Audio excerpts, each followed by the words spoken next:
Assalamualaikum warahmatullahi wabarakatuh. Alhamdulillahilladzi arsala rasulahu bil huda wa dinil haq liyudhhirahu 'ala dini kullihi walau karihal musyrikun. Asyhadu an la ilaha illallah wahdahu la syarikalah wa asyhadu anna Muhammadan 'abduhu wa rasuluhu la nabiyya ba'dah.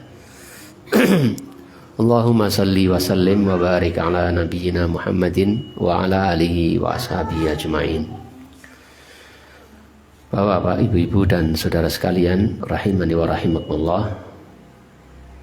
Kembali Allah Subhanahu wa taala berikan kepada kita sekalian kesempatan bisa berkumpul di majelis ini untuk meneruskan kajian kita faedah dari meninggalnya Abu Thalib dalam keadaan musyrik, yang sekarang ini insyaallah, atau kalau kelewatan atau kelebihan ya mohon dimaafkan. Jadi pelajaran dari kematian Abu Thalib yang musyrik itu adalah bahwasanya al-ibratu bil khawatim. Jadi pelajaran itu pada pungkasannya, atau seseorang itu dinilai sesuai dengan akhir kehidupannya. Walaupun Abu Thalib itu dia sejak kecilnya Rasulullah mengasuh beliau, menyayangi beliau dan lain sebagainya, mendukung beliau, percayai dan lain sebagainya dari kebaikan-kebaikan yang diberikan kepada Rasulullah. Selain tidak diterima karena dia seorang yang musyrik, belum Islam atau tidak Islam, ini juga tidak bisa memberikan apa-apa di saat di akhir kehidupannya dia meninggal dunia dalam keadaan musyrik. Ketika dia meninggal dunia dalam keadaan musyrik, kita tidak bisa membayangkan bagaimana tingginya kedudukan Abu Thalib di surga andai kata Abu Thalib itu mau mengikuti Rasulullah SAW mengucapkan 2 kalimat syahadat di akhir kehidupannya. Pasti kebaikan-kebaikannya ini tidak akan hilang, ya. Tapi sekali lagi penilaian itu, jadi seorang itu dinilai dari akhir apa perbuatan apa di akhir dia, itu yang akan menjadi nilai. Ada orang-orang yang bergelimang dengan dosa dan sebagainya, lalu kemudian dia masuk Islam, dia bertaubat, setelah itu nggak lama meninggal dunia, insyaallah dia masuk surga karena dosa-dosanya dihapuskan semuanya. Ada kisah yang kadang-kadang membuat kita tersenyum, bagaimana seorang yang kemudian masuk Islam, baru menikah gitu, belum jima, belum apa-apa, ada seruan jihad, wafat di sana, syahid, masuk surga, ya, masuk surga. Jadi kalau seseorang itu asalnya kafir tapi dia melakukan kebaikan-kebaikan, lalu dia masuk Islam, tidak hilang kebaikan-kebaikannya. Tapi kalau orang itu bergelimang dengan dosa, lalu dia masuk Islam, dosa-dosanya dihapuskan oleh Allah Subhanahu wa taala. Itu adalah salah satu dari karunia Allah Subhanahu wa taala. Mengambil pelajaran dari Abu Thalib ini, maka kita tidak akan, dengan mengetahui ini, maka kita tidak akan merasa hati-hati lah. Kita akan merasa hati-hati. Jangan-jangan apa yang saya lakukan sekarang ini kemudian ini adalah akhir dari kehidupan saya, sehingga kita akan menjauhi kemaksiatan itu. Ya, ketika kita ingat dengan kejadian Abu Thalib ini, ya, kemudian kita melakukan sesuatu maksiat, lalu kita ingat, insya Allah tidak akan jadi. Iya nek maring ini, ono kesempatan tobat, aku coba tobat. Lalu ini terus aku mati, gitu. Laki nenggak minuman, cekluk mati. Nah, itu. Pakai as Terus menang, saking senenge geblak mati, ngono ku yo ono kan gitu. Gitu. Nah, syukur mudah-mudahan kita sekalian ketika meninggal dunia itu yang kita ucapkan akhir-akhir itu adalah bukan I love you full gitu. Apa sih kan gitu. Tapi la ilaha illallah. Tapi la ilaha illallah. Yang Nabi mengatakan man akhiru kalamihi la ilaha illallah dakhalal jannah. Barang siapa yang di akhir ucapannya dia mengucapkan la ilaha illallah, maka dia akan masuk surga. Jadi ini pelajaran untuk kita. Seorang itu dinilai sesuai dengan akhir dari akhir dari kehidupannya. Dengan demikian mudah-mudahan kita selalu ingat, dan ketika kita mau melakukan maksiat maka tidak jadi, dan lebih kita memilih dengan perbuatan-perbuatan yang baik. Dan Allah Subhanahu wa taala mengingatkan, ya ayyuhalladzina amanu taqullaha haqqa tuqatih wa la tamutunna illa wa antum muslimun. Wahai orang-orang yang beriman, bertakwalah kepada Allah Subhanahu wa taala dengan sungguh-sungguh bertakwa, dan janganlah kamu mati kecuali mati dalam keadaan Islam.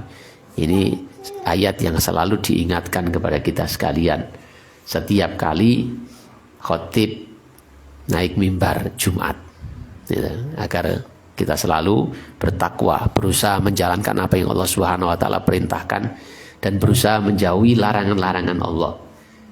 Agar kita selalu ingat, jangan sampai kita meninggal dunia dalam keadaan melakukan perbuatan kekafiran, kemaksiatan. Dan semoga Allah Subhanahu wa taala melindungi kita dan menjaga kita dan memberikan kita kepada kita sekalian husnul khotimah. Kemudian pelajaran yang lain adalah bahayanya taklid kepada nenek moyang. Bahayanya taklid kepada bapak moyang atau nenek moyang atau kakek moyang.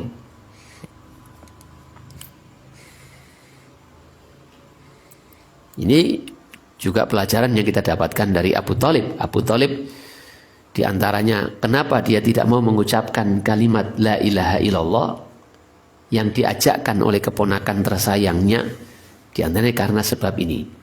Ya, berpegang teguh dengan nenek moyang, dengan adat istiadat, akidahnya, budayanya, ya, muamalahnya, apa-apanya, ya, yang bertentangan dengan ajaran agama Islam. Dan ini perkara yang berat. Sampai Ibnu Qayyim juga mengatakan akan demikian.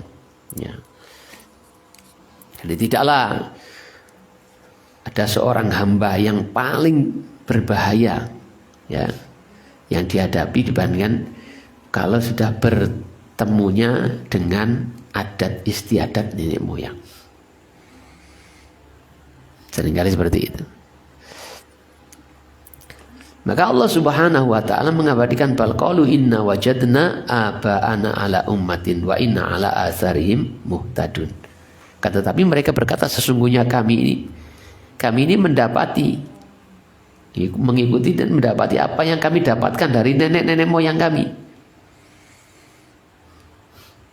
Ini diabadikan oleh Allah Subhanahu wa taala dalam Al-Qur'an surat Zukhruf ini. Ya, jadi kami tidak mau. Mereka mengatakan sesungguhnya kami hanya mau mengikuti apa yang kami dapati dari nenek-nenek moyang kami.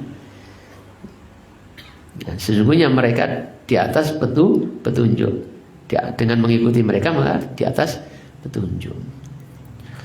Banyak orang yang beralasan seperti itu, ya. Bahkan ketika enggak masuk akal pun mereka mengatakan seperti itu. Nah, gimana lagi? Oh, biasanya begitu. Biyen-biyene yo ngono, nah, gitu. Padahal sehingga ketika ditanya alasannya apa to nglakoni koyo ngene iki? Wis sembo biyen-biyene ngono gitu. Di satu sisi kita menjunjung kecerdasan otak kita, logika kita dari akal kita ini. Di sisi yang lain ketika menghadapi kebiasaan dari nenek moyang kita nggak menggunakan akal lagi. Kita kadang-kadang mengatakan suka masuk akal nulopong ini. Tapi ketika berhadapan dengan kebiasaan yang diikuti dalam masyarakat, mengikuti nenek moyang, alasannya selalu begitu, nggak berpikir lagi. Ya kan? Gak berpikir lagi. Kenapa kok hari-hari ini cabayu kok dipendem ngarep mati kayak lampu ini. Ya sembom biyen-biyene ngono. Gitu. Gitu. Kenapa harap nikah bareng kok dihitung weton-wetone gitu. Ya wis biyen-biyene wis ngono piye meneh gitu. Wis gak apa-apa wis. Menambah ilang Jawane. Bahkan nanti Pak Guru waktu itu ngomong dengan saya di godangnya gitu. Nah, piye meneh wong Jawa. Ngono alane. Yang awak dhewe wong Jawa. Ya kita tidak pungkiri kita suka dengan budaya Jawa. Kita lahir di Jawa, kita senang dengan tempat kelahiran kita, suatu yang alami. Ya, Rasulullah SAW juga mencintai Mekah gitu. Bukan hanya daerahnya, ya, tentu dengan budayanya. Tapi ketika berhadapan dengan syariat gitu, maka syariatnya kita dahulukan. Budaya, tempat yang Allah Subhanahu wa taala ciptakan berbeda dengan apa yang Allah perintahkannya. Ya kita mengikuti perintah Allah Subhanahu wa taala. Jadi kalau baik kita suka pakaian Jawa, suka. Selagi tidak bertentangan dengan agama. Kita suka dengan sopan santun yang diajarkan oleh bapak moyang kita dari orang-orang Jawa. Kita suka sopan santunnya, adab asornya gitu. Tapi ketika berhadapan dengan syariat, bertentangan dengan syariat, ya kita tidak pakai. Tetap kita pakai. Dan Islam mengakui gitu. Kita ngomong dengan orang tua itu disuruh baik, tidak boleh membentak dan sebagainya. Ini kan sesuai dengan kebiasaan di sini. Anak itu nggak sopan, dikatakan nggak sopan kalau anak itu kemudian ngomong keras dengan orang tuanya. Sesuai dengan. Di antara ketidaksopanan itu ketika kita berdiri di atas orang tua di bawah, ya kita lakukan ini suatu kebaikan. Sesuai dengan urufnya ini kebaikan, tidak bertentangan dengan Islam. Bahkan Islam mengakui akan hal ini. Ini ada sebuah bentuk kebaikan di suatu daerah. Yang mana anak disuruh sopan santun. Kadang sebagian kita sudah ngaji itu galak juga gitu. Usahano dalile duduk nangkring nang ngene dhuwur wong tuane nang ngisor. Yang ngono gak sopan. Ora ono dalile. Oh enggak ada. Ya, tidak. Jadi kita kembali lagi ke sini. Pelajaran yang lain bahwasanya hidayah itu di tangan Allah Subhanahu wa taala. Kemarin kita sebutkan bahwasanya hidayah itu ada dua jenisnya. Yaitu hidayah dalalah wal irsyad. Dan yang kedua adalah hidayah itu taufik. Hidayah itu taufik ada di tangan Allah Subhanahu wa taala. Kita tidak punya kuasa sedikit pun untuk itu. Termasuk Nabi sallallahu alaihi wasallam. Meskipun Nabi sallallahu alaihi wasallam dikatakan oleh Allah Subhanahu wa taala, "Innaka la tahdi ila siratim mustaqim." Sesungguhnya kamu Muhammad benar-benar memberikan petunjuk ke jalan yang benar, ke jalan yang lurus. Dan petunjuk Nabi sallallahu alaihi wasallam adalah sebaik-baik petunjuk kan. Wa khairul hadi hadi Muhammadin sallallahu alaihi wasallam. Tapi kenapa Nabi Muhammad sallallahu alaihi wasallam tidak bisa memberikan petunjuk kepada pamannya sehingga meninggal dunia dalam keadaan musyrik? Karena petunjuknya Nabi adalah petunjuk dalalah wal irsyad, bukan petunjuk taufik. Petunjuk taufik, hidayah taufik adalah hak Allah Subhanahu wa taala. Kita hanya bisa memberikan petunjuk berupa dalalah wal irsyad. Dudono sing apik. Dan ini yang harus bersungguh-sungguh kita menghadirkan, ya, memberikan kepada orang-orang yang kita cintai, khususnya kerabat kita, teman-teman kita. Ini yang kita bisa usahakan dengan sungguh-sungguh. Adapun hidayah taufik bukan di tangan kita. Itu haknya Allah Subhanahu wa taala. Ya, itu hanya Allah Subhanahu wa taala. Dan yang kedua, Nabi SAW tidak bisa memberikan manfaat kepada orang yang disayanginya kecuali atas takdir Allah atau atas izin Allah Subhanahu wa taala. Nah, kembali kepada hidayah ini, ketika Abu Thalib ketika sakit yang membawa kepada kematiannya, Nabi SAW datang ke sana sebagai kerabat, hak menyampaikan, memberikan nasihat, mengajak. Sebagai bentuk kasih sayang beliau yang pernah diasuh Abu Thalib. Sebagai orang yang mendapatkan kasih sayang Abu Thalib, dia berusaha pamannya ini selamat di akhirat. Maka Nabi SAW mengajak Abu Thalib untuk mengucapkan kalimat syahadat. Asyhadu an la ilaha illallah wa anna Muhammadar Rasulullah. Ini adalah bentuk petunjuk hidayah kepada Abu Thalib. Ditunjukkan, ini loh, jika sampean pengen selamat, woco niki gitu. Ini loh jalan yang benar. Yang ketika sehatnya terus disampaikan Nabi kepada pamannya. Dan pamannya tahu yang disampaikan Muhammad itu benar. Karena si paman mengenal betul. Lebih dari anaknya sendiri. Mengenal Nabi Muhammad SAW, betul-betul mengenal. Mengakui. Tapi karena tadi yang pertama, karena adat istiadat. Yang kedua karena petunjuk hidayah itu di tangan Allah Subhanahu wa taala. Hidayah taufik itu di tangan Allah Subhanahu wa taala. Sementara Nabi Muhammad hanya bisa memberikan petunjuk ngudono, ya, ngudono sing apik gitu. Ngudono agama sing bener. Ngudono dalan selamat. Hanya itu yang ditunjukkan. Adapun orang itu mau atau tidak, itu tergantung hidayah taufiknya Allah Subhanahu wa taala. Namun demikian, jangan kemudian kita beralasan ini. Loh, Nabi aja nggak bisa memberikan hidayah kepada pamannya. Gitu. Terus kemudian kita tidak memberikan petunjuk kepada orang lain, tidak berdakwah, tidak mengajak, tidak memberitahukan kebenaran kepada orang lain, khususnya kepada kerabat kita. Ini keliru. Karena kita punya hak untuk bisa melakukan itu. Ya, kita bisa melakukan itu, dan itu adalah kebaikan yang banyak. Kalau ada yang mau mengikuti, ketika kita mengajak, memberikan contoh, gitu ya, kepada kebaikan, itu adalah sebuah kebaikan. Ini adalah pekerjaan Nabi. Ya, ini adalah pekerjaan Nabi, pekerjaan yang mulia, tugas Nabi. Ya, tugas yang mulia dari Allah Subhanahu wa taala. Kita mengikutinya. Adapun mau atau tidak, nah itu hidayah dari Allah Subhanahu wa taala yang namanya hidayah taufik. Selain kita berusaha, juga kita doakan dia, mintakan kepada Allah Subhanahu wa taala hidayah itu agar dia mau. Ya, agar kita mau. Jadi dengan demikian, ketika kita menyampaikan bersungguh-sungguh, tidak putus asa. Ya, kita tidak putus asa. Kita tidak marah.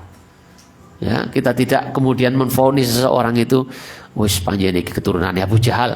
Tidak begitu. Kenapa? Karena kita sadar, kita tahu bahwasanya yang kita mampu itu hanya dalalah wal irsyad, bukan hidayah taufik. Yang mampu kita lakukan dan kita usahakan itu adalah hidayah yang namanya dalalah wal irsyad, bukan hidayah taufik. Ya, sekali jangan dipertentangkan sehingga keliru. Nggak mau berdakwah, nggak mau menyampaikan, nggak mau ajak-ajak dalam kebaikan. Karena alasan Nabi wae gak iso hidayah pemene aku, nah jangan gitu. Ya. Karena beda, ya beda. Nah, yang menunjukkan bahwasanya Nabi SAW hidayah taufik itu adalah haknya Allah Subhanahu wa taala, adalah firman Allah Subhanahu wa taala, innaka la tahdi man ahbabta walakinnallaha yahdi may yasha. Sesungguhnya kamu Muhammad tidak bisa memberikan petunjuk kepada orang yang paling kamu cintai. Walakinnallaha yahdi may yasha. Akan tetapi Allah lah yang memberikan petunjuk kepada siapa yang dikehendaki. Wallahu wa huwa a'lamu bil muhtadin. Dan dia lebih tahu dengan orang-orang yang layak untuk mendapatkan petunjuk. Dan Allah lebih tahu tentang itu. Siapa yang pantas untuk mendapatkan petunjuk. Jadi jelas, innaka la tahdi man ahbabta. Ini dikatakan kepada Rasulullah SAW sebagaimana penjelasan dari para ulama ayat ini terkait dengan kasus ini. Nabi SAW sangat berusaha ya dengan sungguh-sungguh menginginkan pamannya itu masuk Islam. Sampai di akhir kehidupannya Nabi SAW masih tetap menginginkan, tidak putus asa. Tapi akan tetapi petunjuk berupa taufik, hidayah taufik itu ada di tangan Allah Subhanahu wa taala. Maka Allah katakan seperti tadi, innaka latahdi man ahbabta. Sesungguhnya kamu Muhammad tidak bisa memberikan petunjuk kepada orang yang sangat kamu cintai. Walakin Allah yahdi may yasha. Akan tapi Allah lah yang memberikan petunjuk kepada siapa saja yang dikehendaki. Wa huwa a'lamu bil muhtadin. Dan dialah Allah yang lebih tahu orang-orang yang mendapatkan petunjuk. Padahal di ayat yang lain Allah mengatakan, innaka latahdi ila siratim mustaqim. Sesungguhnya kamu benar-benar memberikan petunjuk. Sesungguhnya kamu Muhammad benar-benar memberikan petunjuk kepada jalan yang lurus. Jalan yang lain. Nah, ini beda konteks ya. Kemudian pelajaran yang lain yang bisa kita dapatkan dari kasus kematiannya Abu Thalib ini adalah kerasnya siksa api neraka. Ya, kerasnya atau dahsyatnya siksaan neraka. Abu Thalib ini orang yang diringankan oleh Allah Subhanahu wa taala siksanya. Di mana disebutkan oleh Rasulullah Shallallahu alaihi wasallam dalam beberapa riwayat diberikan bara api di kakinya atau air yang bergejolak di pada kakinya sampai lututnya, namun bumbunane itu umap, bumbunane umap. Berarti saking kerasnya, panasnya itu. Kalau panasnya di dunia ini paling kena panas tangan ya segini, paling ya jauhnya segini. Itu jarang lah sampai sini panas. Kecelup banyu panas ya segini. Kebakar ya segini. Tapi di neraka ini digambarkan seperti itu. Telapak kaki Abu Thalib sampai lututnya dikasih air panas. Tapi bumbunannya itu, ubun-ubunnya umum. Saking panasnya. Apalagi yang tidak ringan seperti itu paling ringan.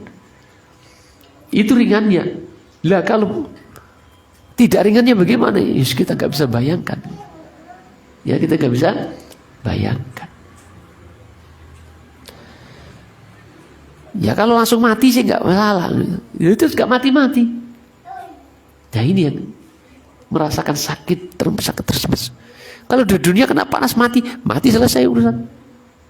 Nggak panas lagi. Terus mati, nggak merasa. Tapi kalau di akhirat di neraka itu nggak ada matinya. Ya nggak ada matinya. Siksaan itu terus berlanjut seperti itu. Kulitnya habis, ditumbuhkan lagi kulit yang baru. Seperti itu terus. Yang paling ringan seperti itu. Ndang daneo. Sing berarti. Gitu. Sing berarti koyok piye. Gitu. Makanya diingatkan oleh Allah Subhanahu wa taala, fafirru ilallah inni lakum minhu nadhirum mubin. Nabi disuruh mengatakan, mengingatkan kepada kita sekalian, fafirru ilallah inni lakum minhu nadhirum mubin wala taj'alu ma'allahi ilahan akhar inni lakum minhu nadhirum mubin. Surat Ad-Dariyat ayat 50-51. Fafirru ilallahi, maka larilah kepada Allah Subhanahu wa taala. Larilah kepada Allah Subhanahu wa taala dengan mentaati Allah Subhanahu wa taala dan menjauhi dosa-dosa. Kembalilah kepada Allah Subhanahu wa taala. Bertaubat kepadanya dengan melakukan ketaatan-ketaatan dan menjauhi dosa-dosa yang dilakukan. Inni lakum minhu nadhirum mubin. Sesungguhnya aku ini adalah pemberi peringatan bagi kalian dari Allah Subhanahu wa taala. Berikan peringatan dari perbuatan-perbuatan yang bisa menjerumuskan ke dalam api neraka. Memberikan peringatan akan akibat dari perbuatan dosa-dosa itu. Wala taj'alu ma'allahi ilahan akhar. Maka janganlah kalian menjadikan sesembahan lain selain Allah Subhanahu wa taala. Dan janganlah kalian menjadikan bersama Allah sesembahan yang lain. Inilakum minhu nadhirum mubin. Sesungguhnya aku ini adalah orang yang memberi peringatan dengan nyata kepada kalian dari Allah Subhanahu wa taala. Dari termasuk perbuatan yang sangat diperingatkan terus-menerus, yaitu perbuatan syirik, menjadikan bersama Allah sesembahan yang lain. Selain sholat, nyembah Allah Subhanahu wa taala. Selain puasa haji, nyembah Allah Subhanahu wa taala. Selain ibadah kepada Allah Subhanahu wa taala, jangan sampai kemudian kita menyembah kepada selain Allah dengan meminta kepadanya, berdoa kepadanya, mengagungkannya, bergantung kepadanya. Ini diperingatkan oleh Rasulullah Sallallahu Alaihi Wasallam. Inilakum minhu nadhirum mubin. Ya, inilakum minhu nadhirum mubin. Sesungguhnya aku ini bagi kalian adalah pemberi peringatan yang nyata dari Allah Subhanahu wa taala. Maka ikhwan wa akhwati fillah rahimani wa rahimakumullah. Ini adalah sebuah pelajaran yang kita dapatkan dari Abu Thalib, bagaimana diringankan siksanya oleh Allah Subhanahu wa taala dengan kondisi ringannya itu seperti itu. Ya, dan bagaimana lagi kalau siksaannya lebih dari itu, siksaan yang berat. Sadidul adab, sadidul azim apa? Sadidul adab, siksaan yang keras. Ya, bagaimana lagi? Ringannya seperti itu. Bapak, ibu-ibu dan saudara sekalian muliakan oleh Allah Subhanahu wa taala. Tadi dikatakan bahwasanya Abu Thalib mati dalam keadaan kufur. Ini menunjukkan akan dalil bahwasanya Allah telah mengatakan innaka la tahdi man ahbabta walakinnallaha yahdi man yasha. Ayat ini menurut Imam Nawawi terkait dengan kematian Abu Thalib. Turun berkaitan dengan Abu Thalib. Yang Nabi Shallallahu Alaihi Wasallam sebagai keponakan yang sangat menyayangi pamannya yang diasuh sejak kecil, sangat menginginkan Abu Thalib masuk Islam. Ketika sehatnya diajak terus tidak mau, masih berharap ketika sakitnya Abu Thalib mau untuk menerima Islam ini. Kemudian ternyata Abu Thalib ini meninggal dunia di atas agama nenek moyang, di atas kekufuran, kemusyrikan. Nabi SAW pun tetap berusaha ingin mendoakan Abu Thalib, tetapi kemudian dikatakan oleh Allah Subhanahu wa taala, ditegur oleh Allah Subhanahu wa taala, maka nali nabiyyin walladzina amanu ayyastaghfiru lil musyrikina walau kanu ulil qurba mim ba'di ma tabayyana lahum annahum ashabul jahim.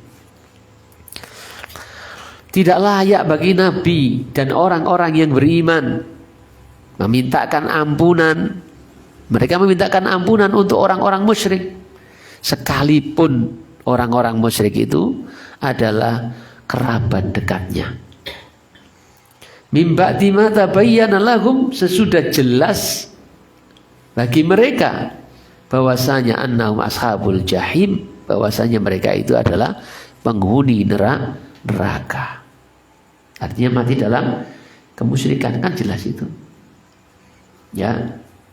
Ini enggak mau Islam, jelas neraka. Innal ladzina kafaru min ahlil kitab wal musyrikin fi nari jahannam khalidina fiha. Jelas. Maka di sini juga kita katakan dia mati dalam kekafiran. Orang yang tidak Islam mati dalam kekafiran. Orang yang tidak Islam, beragama Islam sampai meninggal dunia, berarti dia mati dalam kekafiran. Dia orang kafir dan mati dalam kekafirannya. Jadi tidak boleh, di sini tidak boleh mendoakan orang-orang yang sudah jelas dia mati kafiran. Waktu itu kan Nabi mengatakan, wallahi la astaghfiruna laka ma lam anha anka. Kata Nabi SAW ketika pamannya meninggal dunia, tidak dengan mengucapkan kalimat la ilaha illallah, Nabi mengatakan, wallahi demi Allah, la astaghfiruna laka, aku akan benar-benar mendoakan, memintakan ampunan untukmu wahai paman, malam anha anka, selagi tidak dilarang. Nyata Allah Subhanahu wa taala melarangnya. Maka kita pun demikian. Ya, kita pun demikian. Ali bin Abi Thalib anaknya, Ali bin Abi Thalib anaknya. Ya, anaknya Abu Thalib, Ali bin Abi Thalib. Tidak akan mendoakan orang tuanya karena dilarang oleh Allah Subhanahu wa taala. Bisanya diberikan petunjuk ketika hidupnya. Bisanya memberikan petunjuk ketika hidupnya, mendoakannya untuk supaya dapat hidayah. Tapi untuk dapat hidayah taufik, ya ini yang pegang Allah Subhanahu wa taala. Kita hanya berusaha. Kemudian di dalam kisah ini ada sebuah petunjuk bahwasanya sahnya Islam atau taubatnya orang yang mengucapkan ketika telah mendekati kematian, telah datang kematian kepadanya. Artinya nyawa itu belum sampai kerongkongannya. Karena dalam hadis itu disebutkan bahwasanya Nabi SAW mendatangi Abu Thalib ketika menjelang hadir saat hendak kematiannya itu. Dan Nabi mengatakan dan bisa berbicara dengan Abu Thalib. Ya, bisa berbicara. Jadi sah kalau seorang itu walaupun mau meninggal dunia, gitu, mau sakit, dan sakit lah gitu, sakit yang membawa kematiannya, ketika dia bertobat, ketika dia masuk Islam, sebelumnya kafir, insya Allah diterima. Ya, diterima kalau benar-benar dia jujur dengan apa yang diucapkannya. Karena kalau tidak diterima, bagaimana mungkin Nabi Shallallahu Alaihi Wasallam mengajak kepada pamannya yang mendekati kematiannya itu, yang datang hadir kepadanya kematiannya hari itu. Gak mungkin kalau saat ini tidak sah, gak mungkin Nabi SAW mendatanginya, mengajaknya untuk mengucapkan kalimat la ilaha illallah.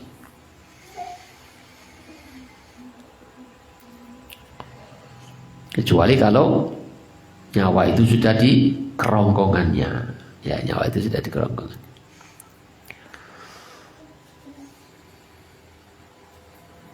Kemudian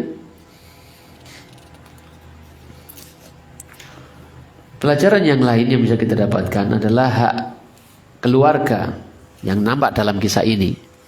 Hak keluarga, di mana Nabi SAW memberikan hak keluarga, yang mana hak ini lebih besar daripada haknya orang lain, hak keluarga. Di antara hak keluarga itu adalah memberikan nasihat, ya, memberikan nasihat kepadanya, menunjukkan yang benar, mendakwainya. Yang sekarang ini kita ini mendakwai orang lain sampai jauh ke Labuan gitu.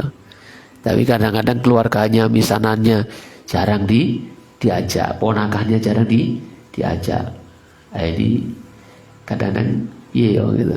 Kalau memang ini sebuah kebenaran, tidakkah Anda menginginkan keluarga Anda, ya, paman, misanan, ponaan, terlebih-lebih istri, anak, juga ada dalam barisan ini, ada dalam hidayah ini,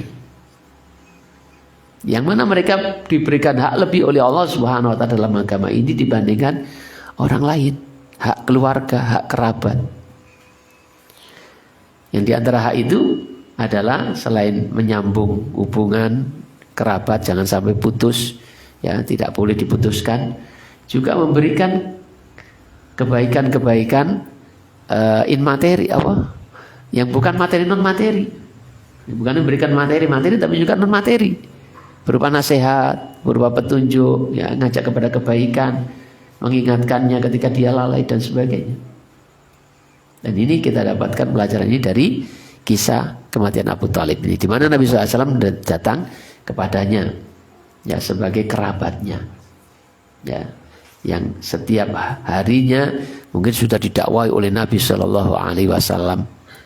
Dan Nabi SAW berharap ketika sakitnya yang membawanya kepada kematiannya ini ada kemauan, berubah pikiran Abu Thalib untuk mau gitu. Ya, untuk mau.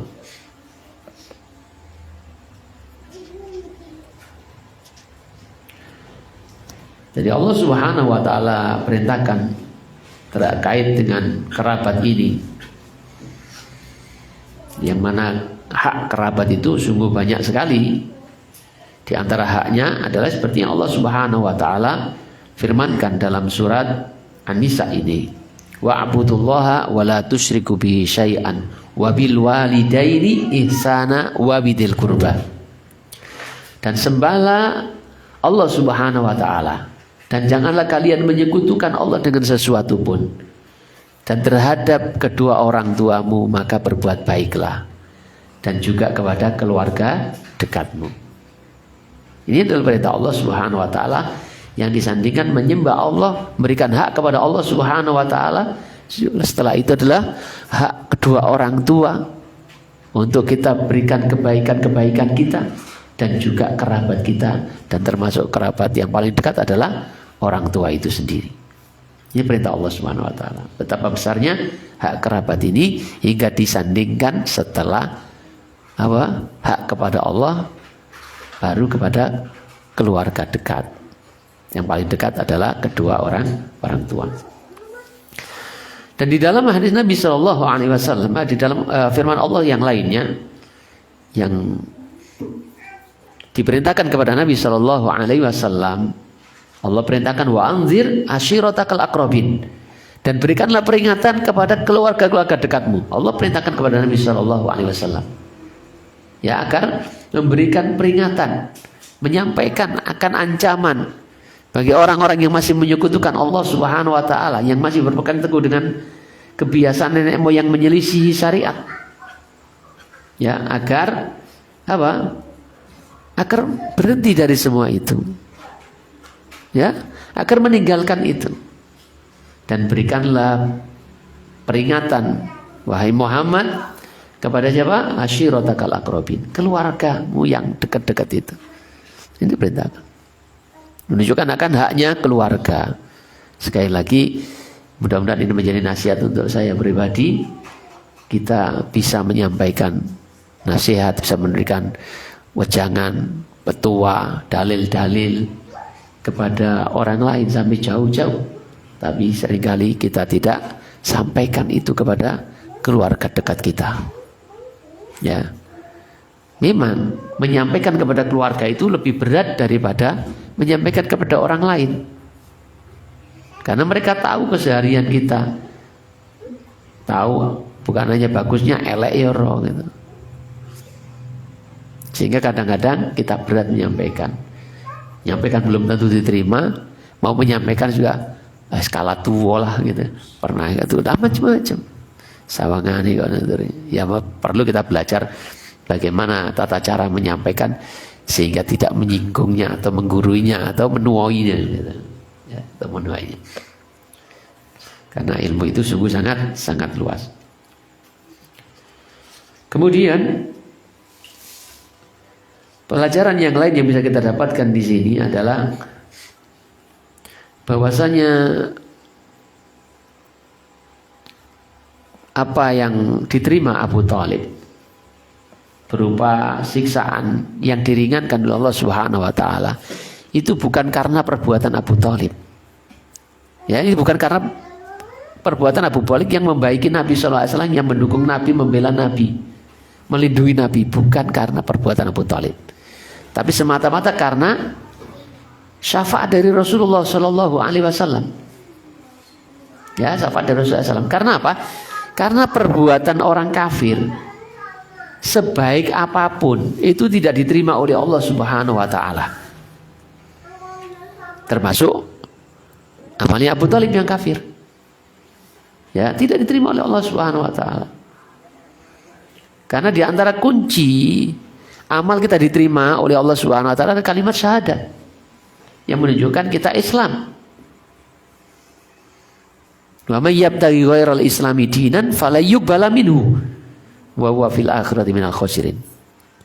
Dan siapa saja yang mencari selain Islam sebagai agamanya dan masuk Islam itu dengan mengucapkan 2 kalimat syahadat. Asyhadu an la ilaha illallah wa anna Muhammadar Rasulullah. Jadi barang siapa yang mencari agama selain daripada Islam, maka sekali-kali tidak diterima oleh Allah Subhanahu wa taala. Amal kebaikan semuanya yang orang katakan itu baik tidak diterima oleh Allah Subhanahu wa taala. Walaupun dia menghajikan RT, orang RT gitu, enggak terima oleh Allah. Walaupun dia santuni fakir miskin yatim, bangun masjid, enggak diterima oleh Allah kalau dia kafir. Ya, tidak termasuk perbuatan Abu Thalib yang membela, mendukung, melindungi Nabi SAW. Tidak diterima oleh Allah Subhanahu wa taala. Jadi kalau dia mendapatkan keringanan azab bukan karena perbuatannya ini, tapi karena syafaat dari Nabi SAW. Makanya Abbas bin Abdul Muthalib pernah berkata kepada Nabi, "Wahai Nabi, apa yang bisa kamu lakukan untuk membalas budi pamanmu yang telah membelamu, mendukungmu, melindungimu?" Nah, ini mengatakan kalau bukan karena saya, maka dia akan masuk ke dalam neraka sedalam-dalamnya seperti kerak neraka. Maka harus jelas di sini, ya, ini adalah syafaat dari Nabi SAW, bukan karena perbuatan Abu Thalib. Dengan demikian tidak ada pertentangan dalam masalah ini antara hadis yang menyebutkan tentang syafaat Nabi SAW dengan diringankannya atau mendapatkan kekhususan diringankan siksaan Abu Thalib ini. Karena ada yang mengatakan bahwasanya Abu Jahal gitu itu diringankan setiap hari Senin karena kelahiran, karena Nabi SAW pernah menyusu kepada budaknya Abu Jahal yang riwayatnya nggak jelas itu. Abu Thalib saja itu tidak. Yang demikian lebih hebatnya dari si budak Abu Jahal atau Abu Jahal tadi. Nabi SAW menolak dari semua itu. Tapi itu adalah syafaat dari Nabi SAW yang karena Nabi Allah Subhanahu wa taala ringankan siksa. Demikian ya Bapak-bapak, Ibu-ibu, saudara sekalian muliakan oleh Allah Subhanahu wa taala, beberapa poin pelajaran atau faedah yang bisa kita dapatkan dari kematian Abu Thalib. Ya, kematian Abu Thalib. Insyaallah pada pertemuan berikutnya kita masuk pada sesi perjalanan Nabi atau keluarnya Nabi ke daerah Taif. Ya, untuk berdakwah di sana setelah sulitnya mengajak penduduk Makkah untuk beriman kepada Allah Subhanahu wa taala. Demikian mari kita tutup majelis ini dengan kafaratul majelis. Subhanakallahumma wa bihamdika asyhadu an la ilaha illa anta astaghfiruka wa atubu ilaik. Assalamualaikum warahmatullahi wabarakatuh.